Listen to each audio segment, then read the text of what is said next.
నమస్తే, నేను మీ Maheshwari. Welcome to doctor సలహా.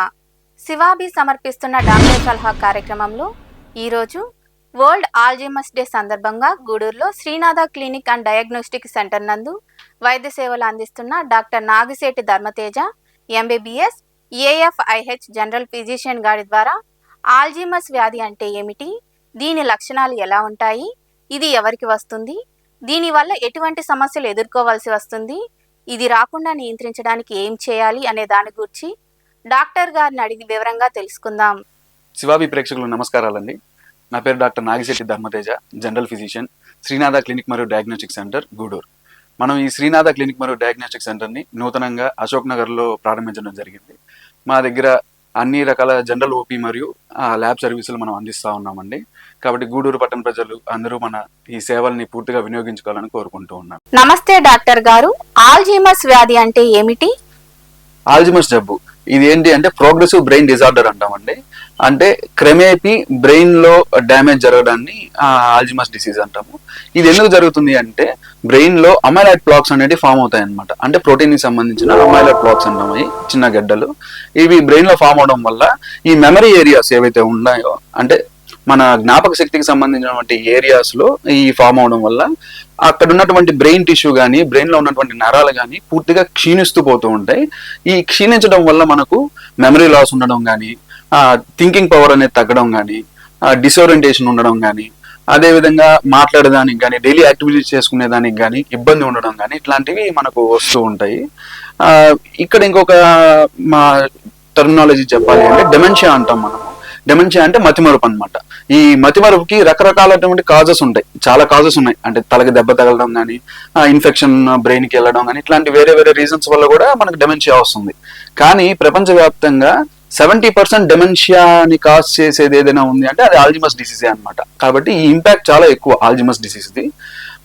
మనకి ప్రపంచవ్యాప్తంగా 55 మిలియన్ పేషెంట్స్ అనేవాళ్ళు డెమెన్షియాతో బాధపడుతున్నారు.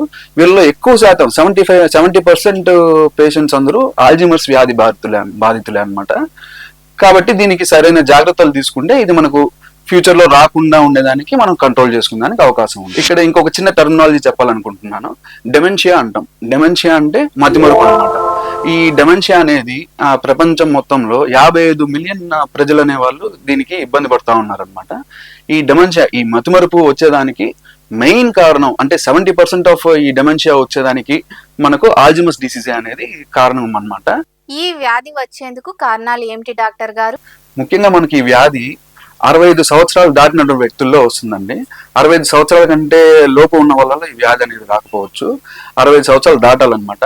ఇంకోటి ఫ్యామిలీ హిస్టరీ. ఫ్యామిలీలో ఎవరికైనా ఈ విధమైన జబ్బులు ఆల్జీమర్స్ ప్రాబ్లం అనేది ఉంటే ఖచ్చితంగా వచ్చే అవకాశాలు అనేది ఉంటున్నాయి అన్నమాట. అదేవిధంగా జీన్స్ వీటికి సంబంధించి కూడా సేమ్ ప్రాబ్లము. అది స్మోకర్స్ కానీ, ఆల్కహాల్ తీసుకునే వాళ్ళలో కానీ, హై బీపీ కంట్రోల్లో ఉండకుండా ఉన్నటువంటి వ్యక్తుల్లో కానీ, డయాబెటీస్ ప్రాబ్లం ఉన్న, కొలెస్ట్రాల్ వాల్యూస్ సరిగ్గా లేకపోవడం, ఎక్కువగా ఉండడం, ఇట్లాంటి వాళ్ళందరిలో కూడా మనకు ఈ రకమైన ఆల్జీమర్స్ డిసీజ్ 65 సంవత్సరాల తర్వాత వచ్చే అవకాశం ఎక్కువ. ఈ ఆల్జీమర్స్ ని ఎలా నిర్ధారిస్తారు మరియు చికిత్స ఏమిటి డాక్టర్ గారు? మనకి ఆల్జీమర్స్ డిసీజ్ సంబంధించి నిర్ధారించుకునే దానికి ఎంఆర్ఐ అనేది చేస్తామండి. దాంట్లో మనకు అట్రోపీ, ఆ బ్రెయిన్ టిష్యూ అట్రోపీ కానీ, ఆ నరాలు తగ్గడం కానీ, ఆ అమలాయిడ్ ప్లాక్ అనేది ఆ గడ్డలు కూడా మనకు క్లియర్ గా కనిపిస్తుంది. కానీ ఎంఆర్ఐ ఒక్కదాన్ని బేస్ చేసుకొని మనం ఇది ఆల్జీమర్స్ డిసీజ్ అని చెప్పకూడదు. ఎందుకంటే ఆ విధమైనటువంటి ఎంఆర్ఐ చాలా రకాలైన జబ్బుల్లో కూడా ఉండొచ్చు. కానీ దానివల్ల మనం ఏం చేయాలి అంటే లక్షణాలు, ఏవైతే లక్షణాలు ఉంటున్నాయో పేషెంట్ లో, ఈ లక్షణాలని కూడా దాంతో పాటు కలుపుకొని చూడాలన్నమాట. ఇందాక చెప్పినటువంటి లక్షణాలు ఏవైతే ఉన్నాయో అవన్నీ ప్లస్ ఈ ఎంఆర్ఐలో ఈ రకమైనటువంటి ప్లాక్స్ కానీ అట్రోపీ కానీ ఉండడం మనం గమనించినట్లయితే దాన్ని బేస్ చేసుకొని మనం నిర్ధారించుకుంటాము ఇది ఆల్జీమర్స్ డిసీజ్ అని. ట్రీట్మెంట్ కి సంబంధించి దీనికి కంప్లీట్ క్యూర్ అనేది అంటూ ఇప్పుడు దాకా లేదండి. మనం అంతా సపోర్టివ్ గా మెడిసిన్ ఇవ్వడము, సిమ్టమ్స్ ఏవైతే వస్తున్నాయో వాటిని కొంచెం డిలే చేయడమో తగ్గించడమో వరకే మనం చేయగలము. ఈ మెడిసిన్ కూడా ఏదైతే మనం యూజ్ చేస్తున్నామో కాలక్రమేణా కొంతకాలం యూజ్ చేసిన తర్వాత ఆ మెడిసిన్ కూడా పని చేయకుండా పోయే అవకాశం, ఎందుకంటే దీనికి ప్రాపర్ క్యూర్ అనేది అయితే లేదు. కాబట్టి మనం ఏదైతే ఈ బీపీ కానీ, కొలెస్ట్రాల్ ఎక్కువ ఉండడం కానీ, ఈ డయాబెటీస్ కానీ ఇలాంటివి ముందు కంట్రోల్ చేసుకుంటూ వస్తాము. అదే విధంగా వీళ్ళకి సోషల్ యాక్టివిటీస్ చేయించడం కానీ, మోరల్ సపోర్ట్ మెయిన్లీ మన ఫ్యామిలీ తరపు నుంచి కానీ ఎవరైనా కేర్ గివర్స్ దగ్గర నుంచి కానీ ఆ మోరల్ సపోర్ట్ అనేది ఇస్తాం అనమాట. దీనికి మెయిన్ స్టే ఆఫ్ ట్రీట్మెంట్ అంటే ఇదే అండి. ఆల్జీమర్స్ రాకుండా ఏమి జాగ్రత్తలు తీసుకోవాలి డాక్టర్ గారు? తీసుకోవాల్సిన జాగ్రత్తలు ఏంటి అంటే ఈ స్మోకర్స్ కానీ ఆల్కహాల్ తీసుకునే వాళ్ళు కానీ ఈ స్మోకింగ్ ఆల్కహాల్ అనే దాన్ని కంప్లీట్లీ అవాయిడ్ చేయాలండి. ఫిజికల్ యాక్టివిటీ అట్లీస్ట్ ఒక 30 minutes అన్నా తిరగడము నడవడం అనేది అలవాటు చేసుకుంటూ ఉండాలి. పౌష్టికాహారం రోజు పౌష్టికాహారం తీసుకోవడము.